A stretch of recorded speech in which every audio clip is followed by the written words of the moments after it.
Hey everyone, before we get started with today's episode, I just wanted to let you know, huge announcement that the next Widow Goals retreat is now open for registration. We are going back to hopefully sunny this time, Dallas, Texas, October 5th through 8th. That's a Monday through Thursday. Unfortunately, the weekends were all taken. Hoping you can get work off. We're going back to the same place we went last time, Mount Lebanon. It's a camp just outside of Dallas, and it's going to be 3 nights, 4 days. Absolutely amazing speakers, worship, small group time, widow prom, line dancing, and just an amazing, amazing time. We're expecting that this is going to fill up, letting a limited amount of people come. And so I highly recommend you register. It's in the show notes, or you can go to widowgoals.org/retreat to find out more information. We would absolutely love to have you as a guest, and I hope that you'll join us. Thank you. Welcome to Widow Too Soon. This is Michelle Bader Ebersole. I'm so excited because we are now doing part 2. We started last week with Rachel Kerr Schneider, and today we are going to, we talked for an hour and a half, our first time, and we still had so much to cover that I said, let's do another one. So I'm back today, and in real time, it's been about a week for us. So how are you today, Rachel? I'm good, Michelle. How about yourself? Good. I feel like I've been getting to know you better because I've been reading your book. About halfway through it right now. So it's like the stuff you said, but like more in depth. So I've got to learn the story a little bit more. So that's been really, really interesting. I highly recommend your book. And so I'm excited Thank to you for read that. more because there is a difference when you talk to someone and then you read their book. It's more like you're in their thoughts, and like you really get to know even better. So it's been fun doing that. My goal was to have it all done. I'm not all done yet, but That's I'm going to okay. continue to read it, and that's been awesome. So let's pick up the story. And these are going Mm, to be published one after another so people can just jump right back in the week after the other one they heard. So we went through your whole story about John and losing him, and then it kind of ended like right after you were widowed. So let's just pick it up with, let's talk. I think we talked a little bit about what it was like right after you're widowed. So let's yes. fast forward maybe like 6 months, a year out, kind of where you were, what was life like, how were your boys? Mm, And if you're just joining now, please go back and listen to her episode, the one directly before this, so it'll make sense. So, anyways, Rachel, why don't you just kind of start there? yeah. Okay. I think, Michelle, I do remember we left off at the fact that we were both above average because the average age of a widow is 59 and we were Right, both right. earlier, right? Remember we had made that. I remember we made that connection. And I Yeah, think what was happening for me is that, well, of course, John died in September. I turned 50 in October. And then of course there's always the first set of holidays. yeah, Everybody tells you about that first year, right? And so for me, I decided to mix it up. We didn't do anything the same at all. We went yeah, to Florida for Thanksgiving. We were with very good friends, family friends there. And then for Christmas, we went out to John's sisters in Los Angeles and with John's mom and step or his stepdad, and we were in the sun and it was lovely. We were with family, but we did it, we'd never celebrated there before. So I kind of decided to just mix it up. And I know, there are people that go, oh no, we want to keep. I understand all of it. I think for me, where I was with the boys, and what I realized too is we were so busy, the schedule stayed the same. They had their sports, they had all their things going on, that I never really had time to breathe unless we yeah. were away, right? And Mm-hmm. so somebody said to me, Rachel, it's like you leave to grieve. Mm. And part of that was kind of right because that was the only way that I could know that somebody else was looking at the kids for a minute. I could take a little more time for myself, or I could just get lost in somebody else's family and somebody else's life for a little while, right? And that was, I guess, what I needed or what was working for me. I also was trying to figure out what was going on with John the third, my 14-year-old. And it became apparent that there was a lot going on that I wasn't able to connect all the dots, but I knew something Yeah. was happening. And, even the teachers at school, he was given so much grace. He was just starting high school. And so Okay. we know that boys are, that's the time of their life that preteen, early teen. They're supposed to be pulling away from their mom. They're supposed to be Yeah. identifying more with their dad, those strong male figures. His was gone. It wasn't Yep. coming back. And all of the things that go along with that. And the teachers, I think the schools have gotten so much better since then. This was, 15, 16 years ago. The counselors are more aware, grief Yeah. and trauma and all of that. They were very gracious to John, and somehow or another he made it through that year. But what I started seeing was a lot of acting out. There were a lot of mood changes. There was a lot that I just thought, okay, he's a teenager, it's grief, it's high school.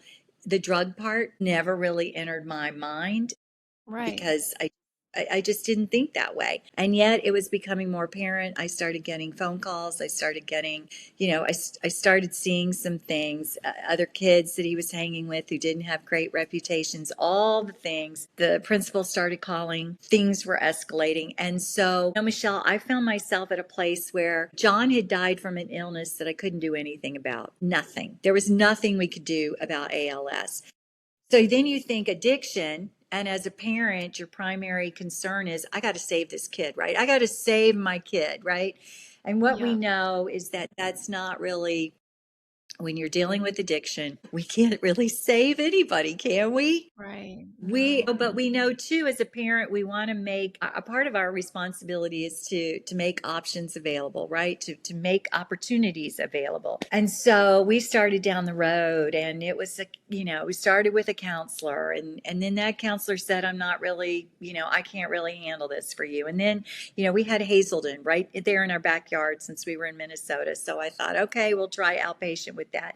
So we did that. Then it was Outward Bound. I sent him up to the Boundary Waters for 6 weeks. And Mm. this is the flawed logic that an addict has, which is, they're so good at it. He looked at me and he goes, okay, Mom, that makes a lot of sense. You're going to send me into the wilderness with 5 other guys who are making bad decisions. Oh, that sounds good. But when he put it Yeah. like that, I was like, okay, John, that's not quite. This is supposed to help you build self-confidence, maybe get away from everything, have some time to just bond. And you really have to survive out there. This is not, you are in the woods.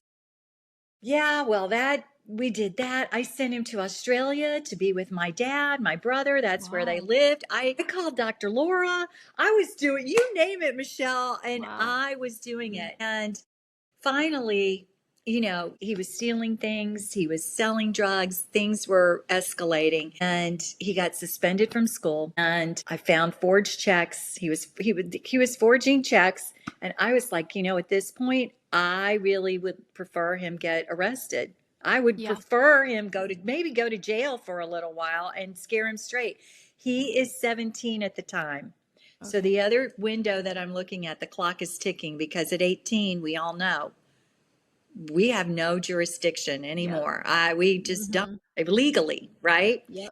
So ultimately, there was an intervention. He got to choose whether he was going to go to jail or whether he was going to go to rehab. And I ended up taking him on a plane, went to rehab, started with 10 days, then to 30, and stopped at 90. In the meantime, I relocated. I came to Dallas. I left everything behind. I brought my youngest here. He wanted to play football for South Lake Carroll. That's where we ended up.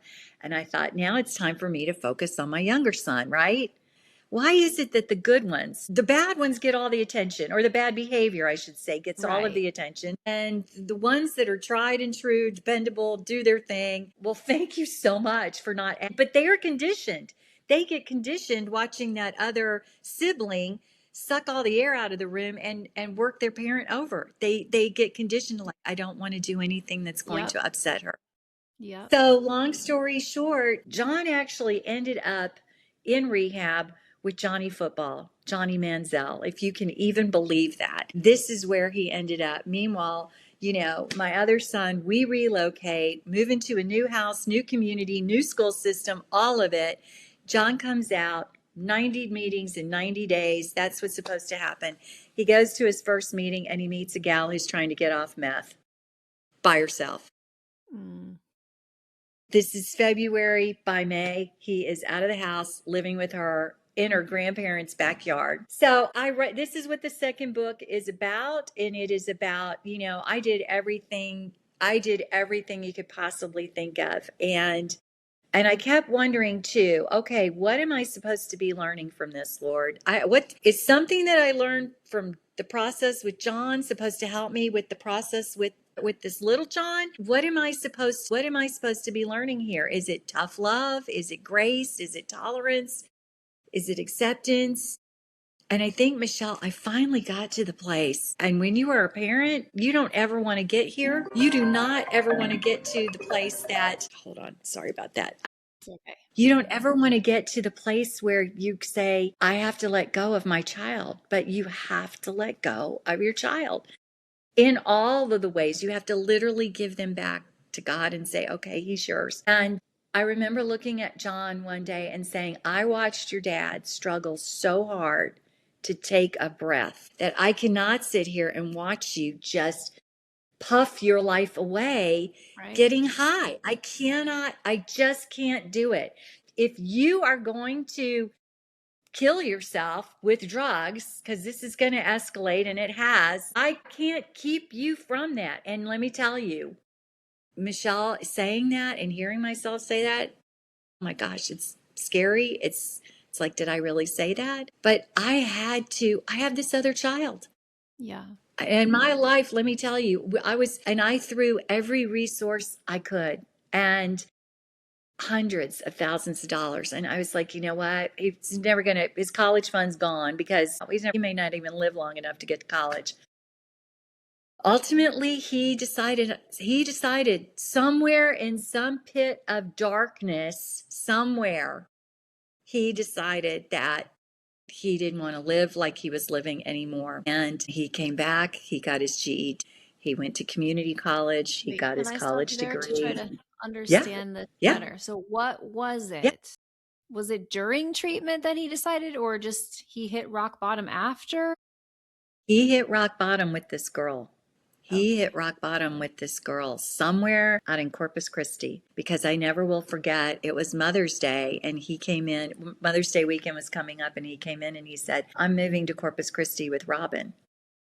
And I'm like, why? Well, no, she's got a job down there and that's where we're going. And Corpus Christi is like 3.5, 4 hours from where we are. It's on the water. It's our Texas Riviera, so to speak. And I don't know, I guess it's a party town and you can do all kinds of things down there. And all I know is that he decided he wanted to come back home. And I said, you can't come back home we can't do that again. We cannot do that again, John. And he had said, I left her. I'm not with her anymore. He never, and I still to this day, Michelle, I don't know. He has never shared that. And I don't know if he'll even tell me as we're putting this second book together, but he Right. has said, Mom, you did everything. You did everything you could, but it was ultimately my decision. Yep. And I may never know. I may never know what actually caused it, but I do know that my son has tried it all.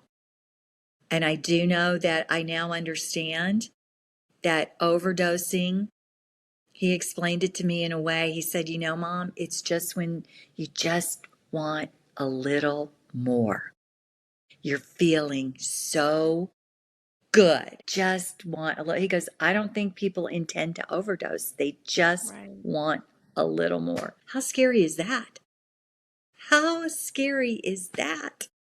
Very. And now we've got kids overdosing. They're taking stuff they have no idea Right. what is in it. And that's also another story in this book is how my youngest Jake, the tried and true, never getting on anything, never anything. His best friend died from taking something he bought on the street. He needed something for pain. He had become addicted. And Nico, I thought when Nico died I wasn't sure that Jake was going to survive that at 19 years old. I didn't think he was. Wow. And that once again, and all the grieving that Jake did not do when he was 10 and 11 and 12 and 13, Yeah.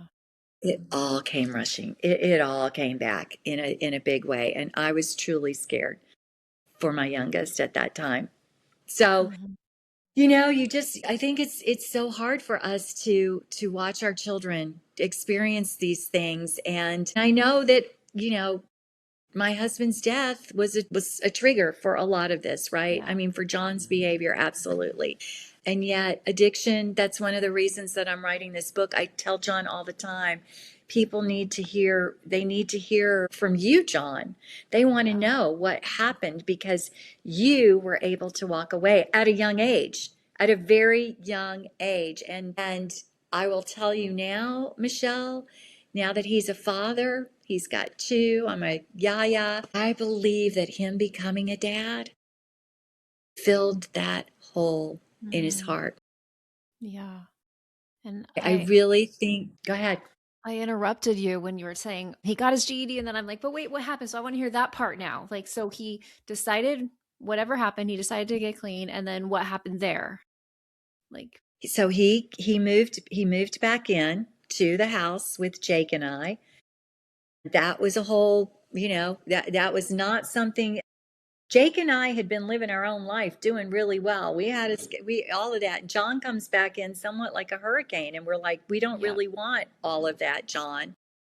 So it was a little bumpy for a while, but he went and got his GED, and then he decided okay. I will tell you, at this particular point in time, he was I had hired a recovery coach. Now, I didn't know what that was, but these were two guys who were specifically working with John on making sure that he was being accountable, that he was doing what he needed to do, that I think he was working at a car wash and he was going to community college.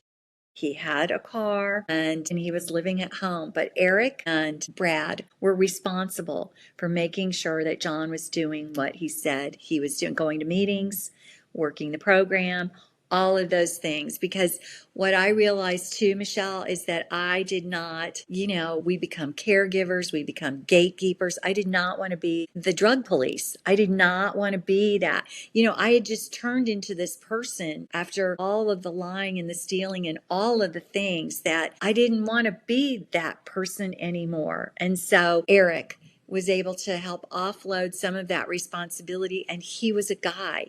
He was an older guy who could talk to John differently, and John would respond to him differently. And I didn't have any of my brothers or family living close by. And so Eric stepped in and was able to help me with that. And John responded. That was the piece that made the difference, right? John was responsive and Eric was able to reach him in some ways that I never could. wow, that's exciting. Just see that change. So he got his GED, and then what did he do after that? And how did he meet his wife? He went to community college. Okay, community college for 2 years, and then he went on to UNT, got his degree in psychology. While he was Wow. at UNT, he met a gal. They did it all backwards, right? They got pregnant, they had the baby, then they decided to get married, then it was another baby, and then my son decided to leave her.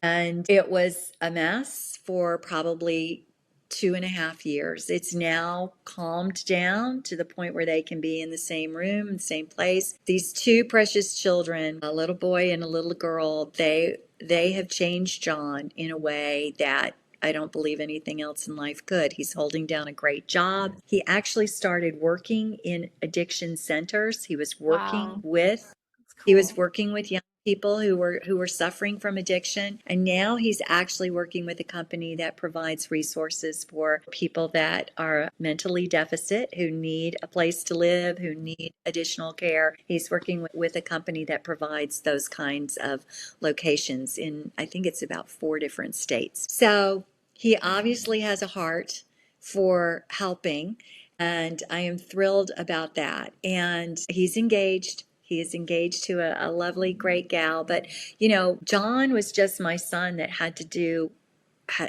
and sometimes still does have to do everything the hard way. Yeah, I And got you one of kind of those. hate that. Yeah. And you kind of go, really? Or is that ever going to change? Is that ever going to Yeah. change? Yeah. So tell me about Jake. What's he doing now and all that stuff? So Jake is the quiet one. Jake is the one who I never had to worry about.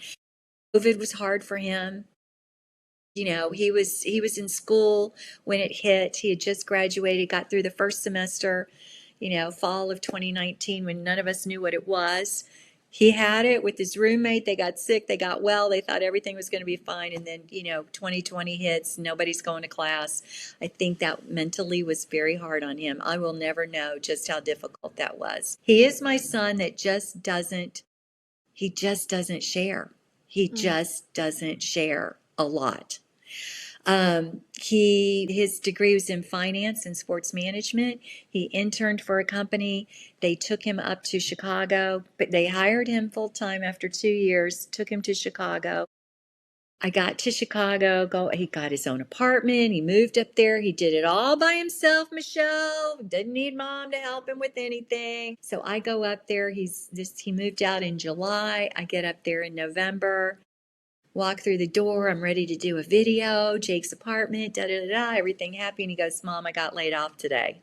Oh, And I said, Well, honey, I'm so glad that I could be here for you. And he yeah. just looks at me like, Oh my gosh, Mom. But sometimes there are those times when it is nice to have your mom around. I mean, it's really nice to have your mom around. But he gutted it out, Michelle. He didn't come home. He came home for the holiday, but he didn't pack up and come back home. He said, I like it here. I like working in Chicago. And it's interesting because he was born in a suburb outside of Chicago. He said, I like this city. I want to be here. And I'm going to get another job in sports management. And by and large, he did. He interviewed with their basketball team and da da da da whatever. He's now working for a large sports management company, and one of his big projects is the new soccer stadium they're building in Chicago. Cool. Very happy, very quiet, dating. I don't know much. I know her name. That's it. That's it. I mean, it's just they are, and it's interesting too, right? How we raise our kids the same way, and Right. yet they have these personalities. They Huh? they are these different souls, and we can see. I can't remember if I shared this with you. Jake is the one who reminds me of his dad, John, so Mm-hmm. much.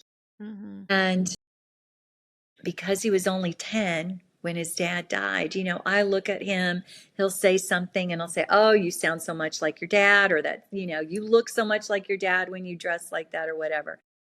And I remember when the last times I shared that with him, he looked at me and he said, Mom, I love that you say that and I'm glad that you do, but you just need to know that I don't Mm-hmm. remember those things about Dad the way that you do. Yeah. And it's getting harder and harder for me to remember those things as well, which breaks your heart, you know? Yeah. Well, I'm happy to hear that your boys are doing good. I want to shift gears and talk about dating and remarriage and all of that stuff. Tell us your journey. I know we have listeners who are brand new and it sounds like horrible. Like, I never want to date again. I remember that. We have listeners who are kind Yes. of like, maybe, and then some who are like, I never want to get married again, and that's okay. But I love sharing, those of us who are remarried, like our stories. And so I would love to hear, your story of where you are today and kind of the Yeah, progression of how you got there because it takes time to get there. it does take time. And here's what I'll tell you. I was so far removed from that dating world after having been married for 24 years that Right. I would go out and men would hit on me and I'd be like, "What?" What's happening? Yeah. I'd be like, I'd have a girlfriend go, he's hitting on you, Rachel. I'd be like, "What? No, we're just having a conversation." I mean, I was so unaware Right. because I've just been out of it for so long. So I will come clean and say that I hired a matchmaking service because I thought, I know, because there was a gal in the community. I would have never done this on my own. There was a gal in the community who I knew who started working for this woman, and I'd have to go back and look up the name of the company. They were local in Minnesota. And she said, Rachel, we've got so many great guys. I just think it would be great if you took advantage of our service, whatever. And I was like, I mean, it was a chunk of change. It was a couple of thousand, at least a couple of $1,000s. And I'm Wow. like, but they promised, yeah, they promised to, go through your profile and, match you up with at least three prospects. Now, this was at least, it must have been maybe 7 or 8 months after John died. And that Mhm. might seem early, but here's what I'm going to tell you is that, and I don't even know the right way to put this. When you are watching someone you love go through a chronic, deadly illness and pass, you're so caught up in all of the other things that, right, you forget what it's like to just I don't know, put on makeup, get dressed up and go have a Right. nice dinner with somebody, Yeah. right? I mean, for me, I just thought, all right, it was more about how does this work? Or is it going to work? Or maybe it's just a way for me to have a nice dinner with somebody who might already have, things in common with me. Now, look, social media, Hinge, all that, Bumble, whatever all that stuff is, Facebook, none of that existed. Mm. Remember, I'm taking you guys back 15, 16 Okay. years Yeah, ago, that makes right? more This didn't, sense. Yeah. it just dating didn't look the same. It didn't look the same. It didn't look the Right. same. So I agreed to do this and I made it through, I think, 2 dates. And then I said, you know what? Yeah, it wasn't all that it promised. I was great at having a conversation and I loved getting dressed up and having a nice dinner. Yeah. But what I could tell is that I thought everything went fine. But then, I would realize, oh no, they do a lot more stuff outdoors than I do. They love to camp. They love to do some other things that I'm like, Mhm. maybe not. Yeah. So I said no. I didn't even let them do the third one. I was like, you know what? I'm kind of done with that. And I'm not slighting anybody. If they want to try that, it's okay. It just didn't work for me. And so I was kind of like, all right, I don't need this. I think there were a couple of people that made a few more passes. There were I was in a small community. So, there were some guys that were divorced. There were some people that had seen me out. They knew Rachel was available, but Rachel's like, she didn't think about anybody seriously. Mhm. So I just I was, Michelle, and I was in a headspace too. I was kind of like, well, this is when I'm going to build my platform. This is when I'm going to, write my story. And this is how I'm going to go and inspire women. I just came through this thing and, I'm namely, John's death. I was still in the middle of all the other stuff with J3. But I was like, this is my time to do all this. I really wasn't looking for another. I wasn't really ready to go into another full-time relationship. And I remember asking John, my husband, once, what do you think I should do? Do you think that I should get remarried or, do you think I don't even know that I could date again? And I remember John looking at me with just this expression in his face that he just looked at me and he said, I just want you to be happy, whatever that looks Wow. like to you. And I guess I probably didn't even realize, Michelle, what I was even asking at the time, but it was like, I think part of me was like, is it going to bother you if I do that? Will you be upset if that happens? And I don't think that I really, that was probably, looking back now, it might have been a mean thing to say, but I think I was just trying to get a grip on what his opinion was, or what he thought I should do, or did he have an opinion about what I should do? And yet he just said, I just want you to be happy, whatever that looks like for you. So what did happen for me is that I had a friend of mine whose whose best friend was dying of breast cancer. Mm. Marcia was my friend. Tara was her best friend. And Tara was living in Omaha, Nebraska with her 4 girls and her husband. And she was dying. She had been suffering with breast cancer for 5 years. And they had moved back to Omaha because that's where she was from. And that's where she wanted to die. So Marcia was watching me do all of this with John. And John had died in September.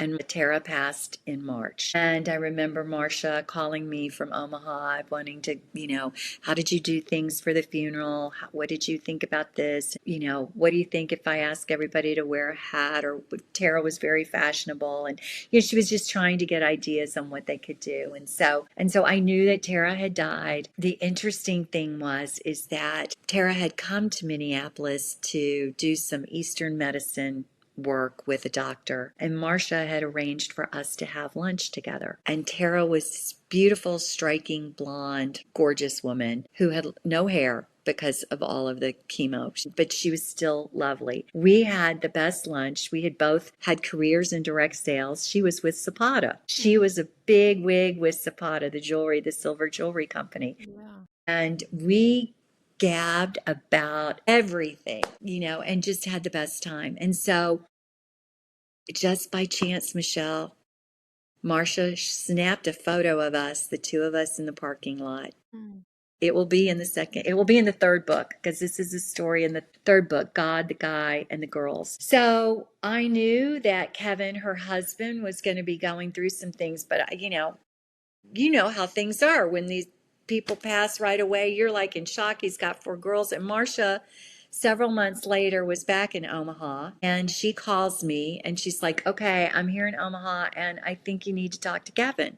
You're a little bit further along in the process, and I think you could be, a really good guide for him as he navigates this. And I'm like, okay, sure. We're all willing to help anybody we can who's going through Yeah. this process, right? I didn't think anything past that. I'm like, Yeah. great. Okay. So he gets on the phone. I'm like, how are you doing? He goes, oh, I'm hanging in there. I'm like, well, how are you taking care of yourself? Because I know you've got somebody helping you with the girls. What are you doing for yourself? And he's like, oh, I'm going to go on this bike trip with my brother. Oh, I'm going to go to this one concert with a college friend. He's going to come into town. We're going to do that. And I'm like, that's great. You've got some things. And I said, in housework. And he said, I'm reconsidering what I'm doing because I've been traveling too much and my girls need me here. So I think I'm going to be making a change, and that's a little scary, And I said, well, I'm happy if you want to run some things by me or ping pong ideas or whatever. And so, it was just a very nice conversation. I wished him well and just said, sounds like you're on the right track. And, whenever if you want to email, here's my email address, no problem. Because, he's got 4 kids. I've got 2. We got a lot going on. He's working. I'm doing things. So anyway, so he just started emailing me and just, news, sports, and weather. But here's what's going on. And, I think one daughter's having some issues, da, da, da, da, da. And then I think after about, I don't know, 3 or 4 months, he's like, I'd really like to come to Minneapolis and meet you and take you out to dinner. I'm like, why? This is working just. Yeah. And he did. He flew in from Omaha. We went and had a great dinner. He had thought this whole thing out. He wanted to go canoeing because he wanted to spend more time with me. We set up this huge date. Well, the river flooded. Whatever the river, something was, whatever river we were supposed to be on. So we ended up in Stillwater, had a lovely dinner, and he got on the plane the next morning, and I'd taken him to the airport. He'd been in a hotel, and I just thought, well, nice guy, not really my type, but really, then he went to kiss me goodbye, and I was like, oh, well, maybe I misread this. Maybe there is a spark here. And we started this long distance thing that lasted 10 years. Whoa. And in the beginning, yeah, Michelle, I look back on it now. And we'd go for months. We would go for months without seeing each other. And there really wasn't even a lot of phone time because, he's traveling, he's got the girls, I've got there just wasn't a lot of time. So it was a lot of emails. And let me tell you, we began to pour out, more of ourselves through emails. It's going to be fun to go back through a lot of those and kind of see how the relationship progressed. And when I finally did meet the girls, he brought the girls that Thanksgiving. And so I met all four of the girls for the first time and, just fell in love with them because I didn't have girls Yeah. and they were a whole different thing. And so it was just so but it was not, it wasn't easy.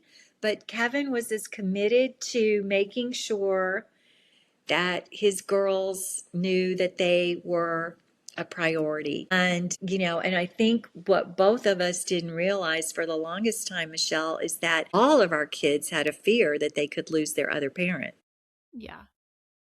They had no guarantee, right? That something wouldn't happen to their mom, something happened to their dad, or Yep. something happened to their mom. So I didn't even think I was aware of that for the first year or so, that was such an intense fear that they had. But well Mhm. founded, it just never entered my mind. So I will tell you that then when Kevin, I made the move to Dallas, and with Jake and John's in rehab and we get settled here and do that whole thing. And Kevin takes a job in West Palm Beach. So he trucks down there with the girls, they get settled, and that's kind of where a lot of our, a lot of our long distance was. And then finally, after I think 4 years, I said, okay, I think I should get a ring on my finger. I should probably get a ring on my finger for your protection and for mine. Because if I run around this little town I'm in, it's like little Peyton Place. You know how that can be. And I'm just like, you know what? I don't want to be with anybody else. This is my person now. And we need to know that we're making this commitment to each other. So we got engaged and stayed engaged for a very long time. And then finally, after all of the kids got through high school, we decided I had been to the Holy Land, Kevin had been to the Holy Land, and that was one thing that I wanted for all of these kids more than anything because I grew up in a very faith-filled family and yet my parents never got to the Holy Land. Mhm. And so we decided we would get married in Israel Wow. and the kids were like, what? What? We got to go all the way to Israel so you guys can get married. And I'm like, yeah, well, this is at least I can lay on my deathbed knowing, okay, God, I got them. They got to see where Jesus walked and talked. And that to me was like the gift that I have no idea how it's going to continue to show up in their lives, Michelle, because they were all in different places on their faith journey and seeing it in your teens and 20s versus your 40s or your 50s. you but what I do know is it's just like seeing the Bible just 3D, right? I mean, it just comes to life. And they went from we got to go all the way to Israel to is that the actual hole that the cross was put into? And I'm like, okay, hold on. So they loved everything about it, and we got married at the Sea of Galilee, and we're actually coming up on 3 years now. So That's that's our nice. story, kind of in a nutshell. Yeah, I'm trying to imagine we did a year and a half long distance, and that was like so hard. He was in Louisiana, I was here. We try to see each other every month.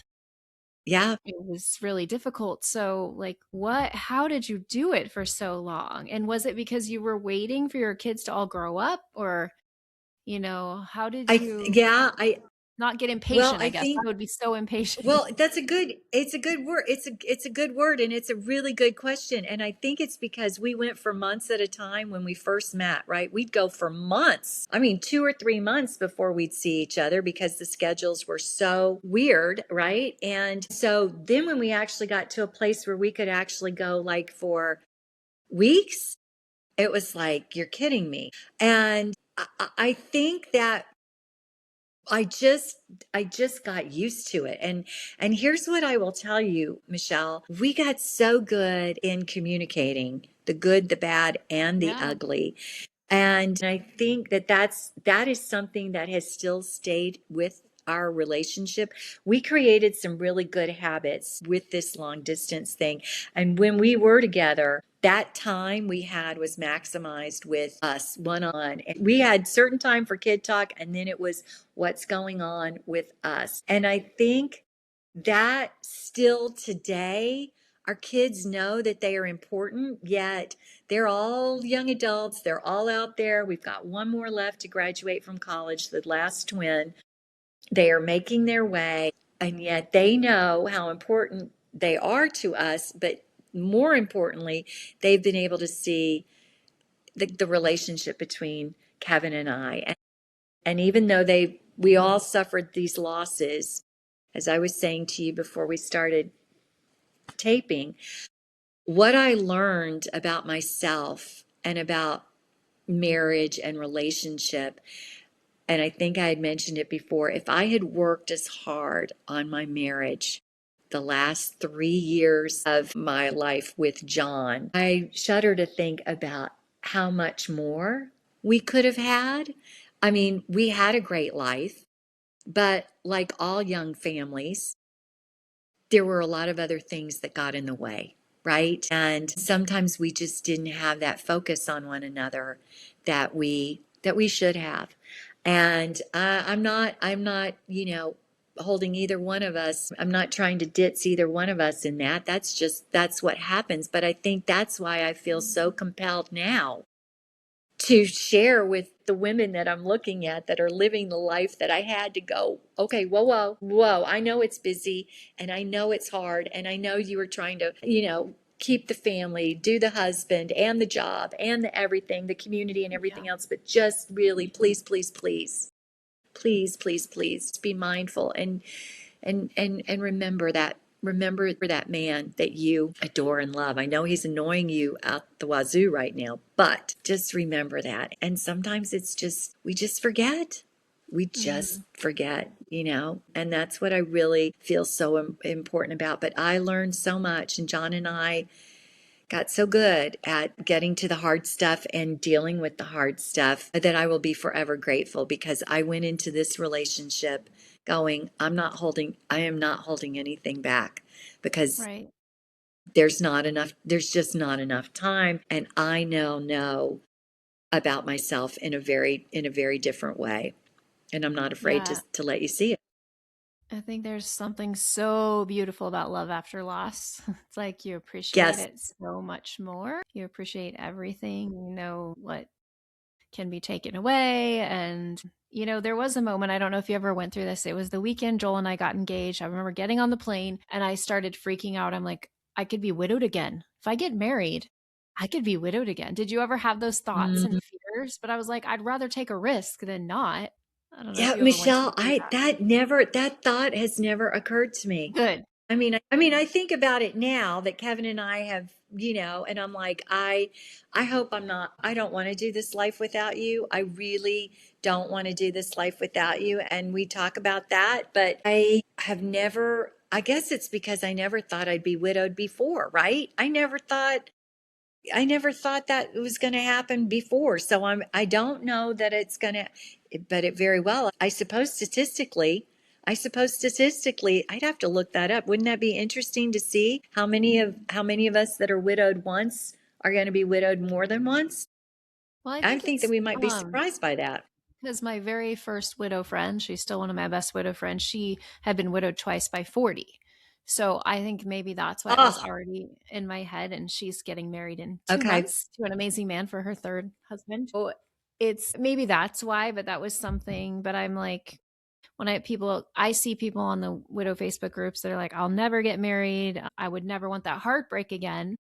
And I feel like, just like the saying, it's better to have loved and lost than never loved at all. I feel like the same thing's better to have loved and lost a second time than never loved at all. Like, I don't want to just sit here afraid because I know what it's like to lose, but I know, how before you're widowed, you think I could never be okay, but we've been through it. Yes. Like, we know we could be okay. Like, not that that's what I want, but it's just like we've done it. So we know that we would survive. And I think that's something too. And then I want to talk to you a little bit more about blending of your family because that's something we're at. Joel has 4 kids. I have 3. all there's two more left at home, but mostly adults. So how has that been for you? I mean, I know yours are adults, young adults when you're blending, but kind of they were when they were younger, they probably They interacted were some young. in the long distance. How has all of that been?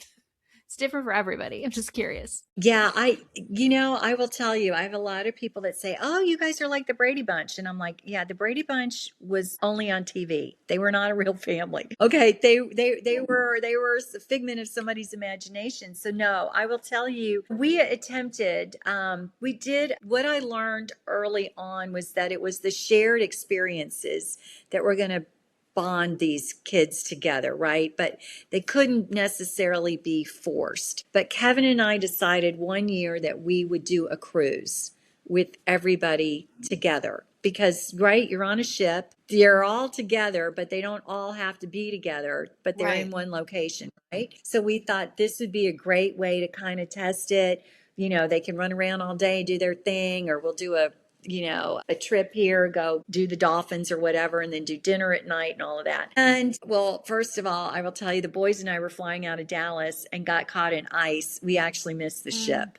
We actually missed the No. boat. Yes, we did. And so we had to Oh, catch up with them 2 days later in Grand Cayman. So that, okay, all right, that was probably, but all of that to say that and here's the thing I found too, Michelle, because they were younger, right? I mean, they just were younger in their teens, and the girls didn't have a lot of experience being around boys. Right? They were in a girls' yeah. school. They were in a girls' school, and my boys were probably a bit more social, but for the most part, they could come together, do dinner, do a couple of excursions and all of that. But they still kind of chose, my boys chose to kind of do the things they do, work out and the sports thing and basketball and whatever. And the girls were doing all the stuff that they normally did. So I'd love to be able to report back and say that it all has been wonderful. But as they've gotten older and become more secure in who they are and less protective of their dad or of me, I think that they've been able to kind of accept each other for who they are and acknowledge we're all different. We all don't have to live together all the time, but we are a family. We do come together, for special holidays. And what I'm finding is that now it's going to change again, right? Because now people are getting married and there are little ones involved and all of that kind of stuff. But what I found that's better for us is when we are able to kind of break everybody up. And I know that sounds bad, but I do better when I'm with the girls one on one. When I'm Mm. with all four of them at once, it's overwhelming to me. I can't keep it all straight, and they're all doing their thing, and they're used to that. And I'm just trying to. And so we have found that if we can, but like Chicago, like two of the girls are there, and Jake is there. So that's half of them right there. Yeah. So I wish I could say, um, that we're one big happy family. I think we are as happy as we can be. Yeah. And what I believe is that the trip to Israel, everybody loved it, but I had to get it in my head too, Michelle, that this is going to operate. The first half is when we got married, so it was like, okay, you have to do everything that's on the agenda until we get married. All right, you have to, but that's only for 2 days, and after that, look. If you don't want to make this trip, don't want to see this site, want to, stay in your bed all day and miss da da da da, I had to really get my head in the game and say, they're adults. This Yeah. is Rachel, let them do what they're going to do and not try to police the whole thing. And once I got to that place and fortunately nobody really wanted to miss anything. They enjoyed it all. They loved our Yeah. guide, they loved the food, they loved it all. So that was good. I hope that answered a little Yeah. bit of your No, I was just question. curious what that has been like for you. And so did he move to you? He did. He Nice. did. He's been here now for 3 years. He offices out of the house. He told me he wasn't going to bring much, and he didn't. He Mm-hmm. didn't. I think we have a couple of pieces of furniture which are for the girls, right? We're kind of holding on to them for the girls. I downsized quite a bit when I moved to Dallas. So we were just talking about the holidays. I mean, we're already talking about the holidays, and he said, I think Rachel, I'm just gonna get an Airbnb. We'll put all the kids in there because we can't get everybody Yeah. in this house physically. I mean, we can, but Yeah. it's just not good. So I know, one year we put a couple of the girls in a hotel room, and they told us that they were homeless. Thank you. Now we're homeless. And I'm like, I thought it would be fun to go to a hotel, trash the room, stay up all night, do whatever you want. They're like, okay, you're telling us we're homeless. And I'm like, here's the deal. You guys will always have a place here. You may not have an actual room, because we have people Yeah. coming in and out all the time, but you will always have a place and a space. But if everybody's here together, you guys know, and I'm Yeah. sure you found it too, it's just a lot. It's a Mm-hmm. lot. Yes. So before we close it out, I want to know what's next for you. You're writing another book, you're speaking. Like, what do you do now as like your current job? And like I know you're doing a lot of stuff with your book and My brother who lives in Australia, he's a younger brother. He always likes to give me a hard time. And he goes, when people ask me what you're doing, I just tell them you're doing whatever you want. And I'm like, okay, that's a great answer. How lovely to be able to do whatever you want. Well, yep. I wish, but not totally. Yes, the speaking, the writing, the just really lending my support and my confidence in situations, whether it's for women. I'm very excited. I'm going to be talking to a group of 20 somethings about leadership in a couple Oh, of that's weeks. awesome. And I'm very excited about that. I was talking to my son about that the other night about what do I need to be aware of? If you were sitting in that room, John, what are some of the things that you'd want to hear? He goes, well, I can tell you, I don't want to hear your whole story. I'm like, okay. Okay. Yeah, mom. I'm like, okay, all right. So I'm like, but he made a good point. He goes, Mom, these kids they're probably working. Some of them may already have families. They're trying to finish their degrees. They've got leadership roles. They want to know, how do I make all this work? How can I make all this work? And does this mean anything? What I'm doing right now, what does it mean for me going forward? I thought that was a good perspective. So Michelle, I am a 63-year-old woman just in that next phase of life. So just, taking care of my health, which is so important for all of us, making sure that the people that we love we can do what we can for them. These two little grandchildren, I will tell you, I just can't get enough of them, and they live about 45 minutes away. So for me, it is really just lending my confidence on the stage, on the platform, however I can, to not only encourage widows, but, people as well, to encourage them in their faith. I really want them to acknowledge that, just because we have our faith doesn't mean our life is going to be worry free. Right. And to really remind all of us about stirring up that Holy Spirit, that gift that we've been given. That's our own superpower that we hold within. And I just think so many of us forget about that. I love when you say lending confidence. That's beautiful. I mean, a way I could see what I'm doing with widows, like working with them all the time, lending confidence, like that this Yes, isn't in the way it's going to be forever. It's going to get better. exactly. And here's the thing, you don't get confidence until after you do the thing. You don't have the confidence before you do it, it's after. So you and I are in that position to be able, we've done it. So we absolutely can lend our confidence. Yes. Well, I know that's what you've done today is continue to lend confidence to our listeners who might be new in their journey or any place in their journey. Being able to hear your two-part story is amazing. And I know we said at the end of last episode, but can you tell them where they can find your books and find your information? And we'll have a link too. Absolutely. You can find me at my website, which is spiritedprosperity.com. And you can see me on Facebook, on LinkedIn, on Insta, and YouTube. The book is available on Amazon, and I also recorded it, so it's available on Audible as well. Okay, awesome. And we will have links to that. Well, I'd love to close by praying for you, if that's okay. Michelle. All right. God, I just thank you for another great conversation with Rachel. I just thank you for all that you've taken her through, the faithfulness of you in her life. Thank you for leading her boys through their hard times. Thank you that John is sober and doing so well and now can help other people. Just pray blessings over his life and his kids. We thank you for Jacob as well. Thank you for his career and all he has going on. Pray blessings over his relationship and his dating world. And we just thank you for Rachel and Kevin. We pray blessings over their marriage. Thank you that you can take something so hard, both of them having spouses lost, and then bring the two of them together to redeem something beautiful. I pray blessings over their endeavors, whatever it is that they do, and the speaking engagements and the books to come and all the things. And we just pray for every listener here today, God, that you will continue to heal them, bring joy in their life today. God, I just pray that you keep seeking them as they seek you, and just that they will find peace and comfort in you today. And we just thank you for all you've done. Amen. Yes. And Michelle, thank you for letting me be a part of Thank you. this. And may God continue to bless your platform and the work that you are doing and the women that you are ministering to in this way. And I hope that we'll have a chance to meet live Yes. and in person Oh, I'm sure we will. when you come back to Big Yes. D, girl. When I come back to Dallas. All Yes. right. Well, thank you, everyone. Have a great day. Bye. Take care.